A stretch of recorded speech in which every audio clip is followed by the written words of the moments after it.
Bonjour à tous et à toutes les athlètes et bienvenue sur Next Physique. Next Physique, c'est l'émission, le podcast où on discute de sport de force, de santé, de bien-être et tout ce qui tourne autour de ces sujets. C'est Julien, votre hôte, qui vous accueille sur ce podcast du jour et tous les podcasts de cette chaîne.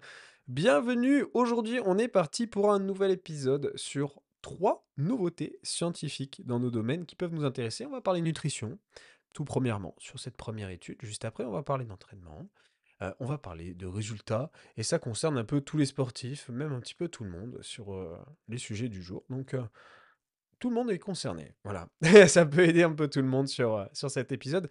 On est parti pour, 3 conseils. J'ai commencé ça le mois d'avant.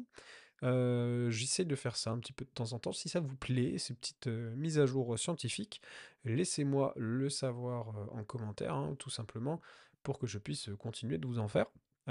Si ça vous plaît vraiment, je peux en faire plus souvent. Voilà, il y a pas de souci. On est parti pour l'épisode du jour avec 3 trucs qui peuvent vous aider. 3 études nouvelles, intéressantes, pour vos résultats. On y va. Première étude, qui est, assez fascinante. C'est une étude qui compare les protéines animales et les protéines végétales. Alors c'est une étude qui a mis en comparaison un repas entièrement végétal à base de soja, de quinoa et d'haricots, et un repas contenant 100 grammes de viande, les deux ayant pour même nombre total de calories, soit un peu plus de 600 calories, 608, et de protéines, soit 37 grammes. Chaque participant a consommé chaque repas dans un ordre aléatoire. On a des résultats qui sont un peu clés, j'ai envie de dire. Les chercheurs ont découvert que le repas omnivore, il entraînait une synthèse de protéines musculaires supérieure de 47%.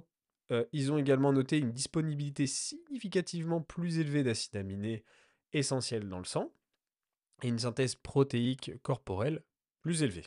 Bon, ok. Donc, en fait, en gros, le végétal, c'est nul, c'est super nul. Alors, bon, l'étude, elle a un problème, et c'est pour ça que du coup, il faut regarder un peu ça de manière critique.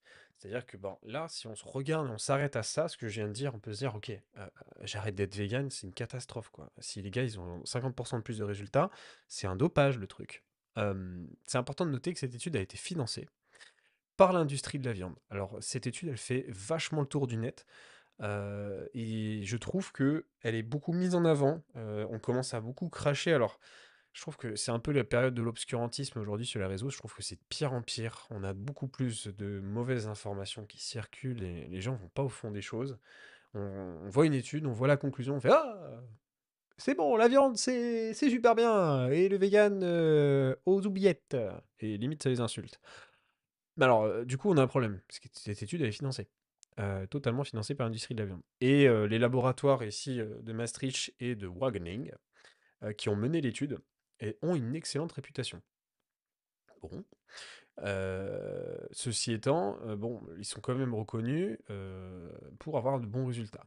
Il y a un contexte aussi qui est historique, c'est qu'il y a 10 ans, de tels résultats, ça paraissait évident, étant donné que la qualité supérieure reconnue des protéines animales, elle est quand même présente par le fait que les acides aminés présents dans les animaux sont plus complets, et donc forcément, on peut se dire, bah forcément, ça rapporte de meilleurs résultats.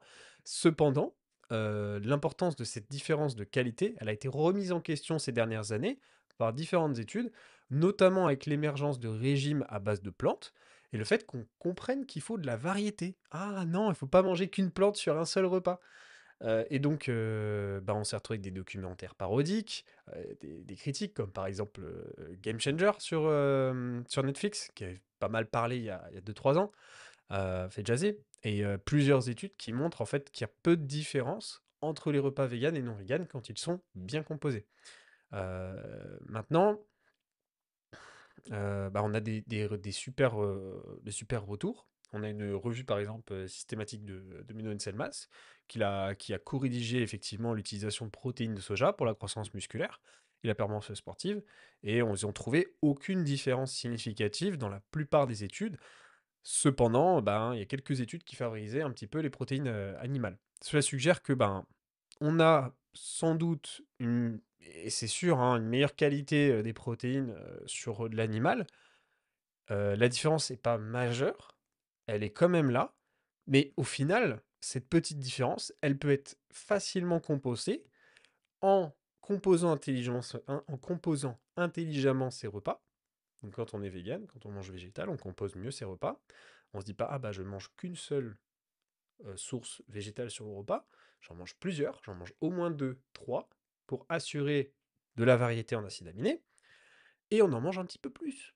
Voilà. On augmente son total de protéines. Et donc, de manière à ce que vous puissiez bénéficier de ce conseil sur votre côté, je vous conseille de manger au moins 20 à 30% de plus que pour quelqu'un de protéines, hein, que quelqu'un qui mangerait de manière omnivore, quoi. Et si vous voulez une variété, par exemple, je sais que, la fois j'en avais parlé dans un podcast, il y en a plein qui m'ont dit, ah, t'as un exemple, s'il te plaît. Ben, un exemple, c'est par exemple vous dire, bah voilà, je veux prendre ma protéine en poudre, je regarde ce qu'il y a dedans, et j'essaye de prendre une protéine en poudre où il y a de la protéine de pois, il y a de la protéine de riz, il y a peut-être un peu de soja, et voilà, hop, vous avez 3 sources végétales, c'est génial. Vous êtes sur du pois, du riz, du soja, c'est 3 trucs complètement différents, c'est super. Vous êtes sur de la bonne variété. Et vous savez quoi? Ça suit en fait les principes de base de l'alimentation, de la variété. Vous pouvez pas manger toujours la même chose au long de la journée. Sinon, tout excès est mauvais en toute chose, hein. À un moment donné, si vous mangez que de la viande rouge, vous allez avoir des problèmes. Et c'est la même chose finalement quand on revient au végétal. Si vous mangez que du soja, vous allez avoir des problèmes. Mangez que de la salade dans vos journées, je suis pas sûr que ça se passe bien en toilette. Et c'est la même chose. Donc, ce qu'il faut en retenir, c'est que oui, il y a sans doute de meilleurs résultats au niveau animal, mais parce que bah, la consommation végétale, elle n'est pas bien faite. Voilà. À vous de jouer. Étude numéro 2, la team. Ici, on va discuter d'une étude révolutionnaire. Elle a beaucoup fait parler d'elle le mois dernier, ce mois de novembre, dans le monde de l'entraînement. Ici, on va discuter d'effets d'entraînement jusqu'à l'échec sur les gains de force. Voilà. En fait, quels sont les résultats qu'on obtient en s'entraînant jusqu'à l'échec? Est-ce que ça, c'est un avantage ou pas? Parce que c'est revenu vraiment, vraiment à la mode depuis 1-2 ans, l'entraînement totalement à l'échec. Il y a 2 ans, c'était l'inverse total. On essayait de faire plein de volumes, plein de séries. On a eu une guerre et finalement, aujourd'hui, les gens sont en mode no pain, no gain. Once again, on est retourné dans à fond les ballons sur l'entraînement. Et cette nouvelle étude, elle a été pré-publiée. Elle a comparé 4 groupes d'hommes de Floride, tous habitués à l'entraînement de force, mais s'entraînement à différents degrés de proximité de l'échec musculaire. Les groupes étaient divisés en 4-6 répétitions de réserve, donc c'est le nombre de répétitions que vous auriez pu faire avant l'échec, donc 4-6 reps de réserve, 1 à 3 reps de réserve, et 1 à 3 reps de réserve avec la dernière série jusqu'à l'échec. D'accord ? Et toutes les séries jusqu'à l'échec, enfin. Plutôt que de faire plus de répétitions au groupe s'entraînant plus près de l'échec, l'étude a standardisé le nombre de répétitions et de séries pour tous, mais avec des poids différents, pour affiner leur estimation de proximité à l'échec, parce que ça peut être biaisé, les gens sont peut-être effectivement plus loin de l'échec que ce qu'on pourrait croire, ça a été démontré beaucoup de fois, même chez des pros, ou peut-être que finalement ils sont beaucoup plus proches qu'ils ne le pensent. Les chercheurs ont utilisé des mesures objectives de vitesse de mouvement, en plus des estimations subjectives, étant donné que c'est des personnes qui s'entraînent très souvent, qu'on connaît, qui ont des habitudes d'entraînement, ça nous permet de vite voir leur vitesse de déplacement d'un mouvement, et ça, c'est un truc que nous, coachs, on l'utilise pour s'occuper de vous, et c'est un truc qui est très révélateur.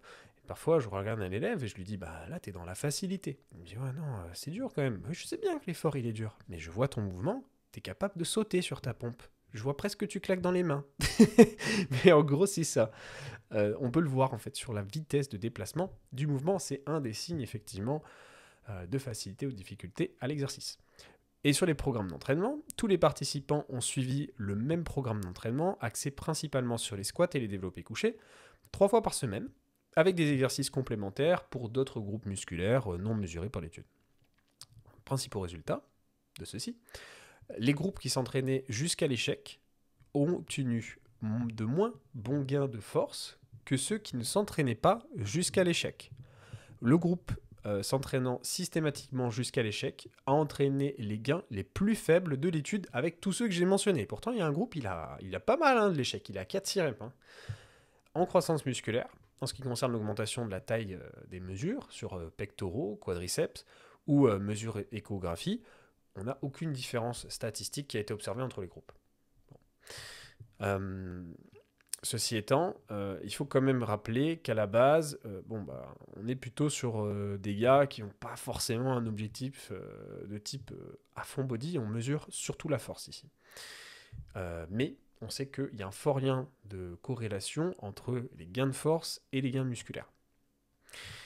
Maintenant, avec 48 participants, c'est pas mal, c'est dur de faire plus parce que des personnes comme ça approchent d'un labo qui ont un niveau qui permettent de comparer et de se dire voilà, on n'est pas sur des débutants parce que la plupart des études, on a souvent sur des débutants. Maintenant, on a envie de savoir ce que ça donne quand on s'entraîne depuis un moment.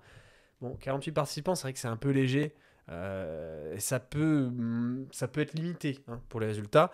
Peut-être que finalement, si on avait plus, on se rendrait compte que voilà, il y a peut-être un groupe qui, en pourcentage, aurait plus de résultats au niveau de l'hypertrophie, au niveau des gains musculaires, et peut-être que finalement, les gains de force n'étaient pas si importants pour les autres groupes. Peut-être que ça aurait inversé la tendance. Peut-être que finalement, ça serait pire, en fait, en termes de tendance. Cependant, euh, quand on passe en revue l'ensemble des preuves sur l'étude, et ça c'est ce que la plupart des scientifiques du domaine ont donné comme avis après consultation de cette étude, euh, les résultats sont plutôt cohérents pour eux. Pour la plupart des personnes, il n'y a pas grand monde qui a gardé l'avis de dire voilà, avec que 48 participants, on oublie. Donc les gars s'entraînent quand même plutôt bien normalement, c'est quand même un bon niveau. Et atteindre l'échec musculaire n'est généralement pas forcément bénéfique pour le développement de la force. Et ça en soi, c'est vrai qu'on peut le réfléchir, c'est assez détrimental pour se retrouver avec de bonnes performances régulièrement. Ça réduit l'activité musculaire et la production de force pour le reste de la séance. Donc l'entraînement à l'échec, ça peut augmenter la croissance musculaire, il ne faut surtout pas dire le contraire. Mais l'augmentation, elle est sans doute modeste, peut-être pas la plus intéressante, et elle s'explique en grande partie en fait par un volume supplémentaire réalisé, un meilleur tonnage, et donc potentiellement de meilleurs résultats. Maintenant, comme je l'avais dit dans le podcast, le gros podcast que j'ai fait sur l'échec, qui est pas si loin, si jamais ça vous intéresse, il remonte, je pense, qu'il y a 2, 3, 4 mois, plus à mon avis, sur la chaîne de podcast. En fait, il y a d'autres problèmes à prendre en compte qui font que s'entraîner à l'échec, ça peut poser d'autres problèmes, comme le développement de pathologies, des difficultés sur les articulations, les tendons, un moins bon niveau de récupération et globalement les mêmes résultats, voire de meilleurs résultats pour ceux qui gardent de l'énergie sous le pied et une meilleure récupération sur les groupes musculaires. Donc finalement, quand on sait avoir une régularité sur ses entraînements, qu'on progresse sur ses entraînements, et que le volume d'entraînement est quand même suffisant, qu'on ne s'entraîne pas 4 séries par semaine sur un seul groupe musculaire, le taf est bon. Et sera bénéfique et sans doute apportera un lot de dégâts sur le tissu conjonctif moins important. Et la dernière étude, on termine avec une méta-analyse hyper drôle, je trouve, et qui va vous plaire, je pense, pour la plupart d'entre vous, qui révèle comment la musculation peut rendre plus intelligent. Cette méta-analyse a examiné les effets des interventions d'exercice physique sur plusieurs fonctions cognitives. Elle s'appuie sur 54 essais, contrôlés, randomisés, impliquant 6277 participants. Il y avait du monde, offrant ainsi une évaluation complète et fiable. J'espère qu'il y avait un bon post-workout à la clé. Parce que, mais putain, il a fallu de l'argent. S'il fallait donner un goûter à tout le monde. Les chercheurs ont découvert que l'exercice physique améliore le fonctionnement de notre cerveau, tous les domaines cognitifs, y compris la cognition globale, la fonction exécutive, la mémoire, l'attention et le traitement de l'information. Tous se sont améliorés grâce à l'exercice. Alors, c'est génial, hein. C'est trop bien, cette étude. En vrai, c'est assez logique. Imaginez-vous quelqu'un qui ne s'entraîne pas régulièrement. Peut-être que vous l'avez connu par le passé, peut-être que c'était vous, peut-être que c'était moi, c'était mon cas, on passait un temps. Il est certain que j'étais beaucoup plus fatigué au quotidien, beaucoup moins réfléchi dans mes actions quotidiennes qu'aujourd'hui je ne le suis. C'est sûr et certain. J'étais en beaucoup plus mauvaise santé par le fait de manquer d'exercice ou de mal me nourrir, et par conséquent, c'était pas une dinguerie derrière. Et la plupart des gens qui sont quand même globalement sportifs, en général, mangent bien aussi par corrélation, et donc par conséquent ont un quotidien où ils se sentent mieux, ils sont plus intelligents. Ça va de soi. Impact. Les effets étaient les plus marqués chez les personnes âgées, mais également présents chez les adultes en bonne santé et les enfants. Donc c'est bénéfique pour tout le monde. Maintenant, qu'est-ce que ça donne? Côté endurance, on a aussi musculation et endurance. On peut se dire, qui est-ce qui gagne? La musculation s'est révélée être la forme d'exercice la plus efficace pour améliorer la fonction cérébrale globale. Selon l'analyse de la taille d'effet, alors, il y a quoi là? Il y a quoi là, les coureurs là? C'est fini. Je rigole, mais je cours. L'entraînement d'endurance était presque aussi efficace dans l'ensemble et supérieur dans d'autres sous-domaines. Voilà. Conclusion. L'exercice physique ne se résume pas à une activité de vanité. Je fais du sport. C'est plus que ça. C'est un élément essentiel pour devenir une meilleure version de vous-même. Ça vous permet d'être en meilleure santé, d'être mieux dans vos baskets, donc forcément aussi d'être mieux mentalement. Et ça vous permet d'intégrer une nouvelle routine qui vous sera bénéfique sur toute votre vie en fait. Littéralement, votre santé sur le long terme. Alors si vous entraînez peu, si vous entraînez pas assez, come to the gym. Venez avec nous, venez vous entraîner. On est bien et on se sent mieux. Alors voilà, vous pouvez intégrer la muscu dans votre routine et aussi du cardio. Pourquoi pas faire les deux?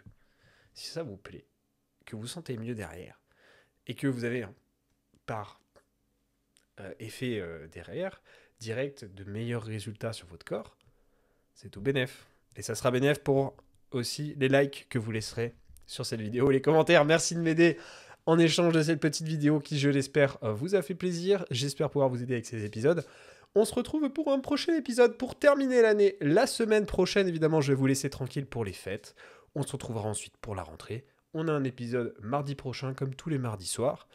Et après, moi, je prépare la nouvelle année avec vous et il y aura de très très bonnes surprises à la nouvelle année. J'ai hâte de vous présenter tout ça parce que ça va être plutôt sympa. Allez, à très bientôt l'équipe. Merci d'avoir suivi cet épisode Les Athlètes. C'était Julien. Bonne fête. Hey, tu as bien écouté ce podcast? J'espère qu'il t'a plu. C'est Julien, je suis créateur du podcast Next Physique, mais aussi coach depuis de nombreuses années. Avec un bon développement depuis 5 ans maintenant, j'ai pu aider des centaines de personnes à se transformer physiquement, mentalement et devenir la meilleure version d'eux-mêmes. À l'origine, je dirigeais une équipe qui s'appelle MFT, Mystic Tidings. On souhaitait réunir les meilleurs conseils et spécialistes afin d'obtenir un quotidien optimisé et devenir un vrai athlète à sa façon. Et c'est pour ça que je vous appelle les athlètes en fait. Mais tout ça sans être frustré avec son sport. C'est vraiment quelque chose d'important pour moi et j'imagine pour vous aussi. Avec un quotidien optimisé, où vous pouvez faire votre vie, tout simplement, gérer votre diète avec plaisir et désormais, je suis devenu un peu un expert en la matière. Next Physique s'inscrit dans la lignée de l'esprit de ce coaching. Je souhaite le meilleur pour chacun de mes élèves afin que vous puissiez gérer vos PR, votre vraie surcharge progressive et ainsi atteindre votre Next Physique. Car c'est un suivi, donc je suis présent tous les jours pour assurer la meilleure évolution possible de la personne et c'est pour ça que j'ai décidé à l'initial de faire du coaching en ligne et pas en salle. Oubliez les diètes sans cookies, oubliez les exos qui changent à gogo chaque semaine parce que c'est du marketing. Ici, on va progresser sur les exercices et bien sûr des exos qui vous plaisent et qui rentrent dans votre emploi du temps, votre salle de sport et son agencement. C'est un tandem, ça se passe entre vous et moi pour construire une équipe qui avance ensemble. Je vous prépare le terrain, j'assure vos arrières et vous faites le job à l'intérieur du terrain. Les coachings sont sur réservation. Si tu écoutes ce podcast, c'est que tu es intéressé par l'optimisation de tes résultats et je suis sûr qu'on ira du coup loin ensemble. Contacte-moi directement sur Instagram pour qu'on en discute et qu'on regarde mes disponibilités de réservation ou qu'on s'appelle tout simplement si tu veux qu'on en discute. Plus d'informations sur le suivi en lien en description.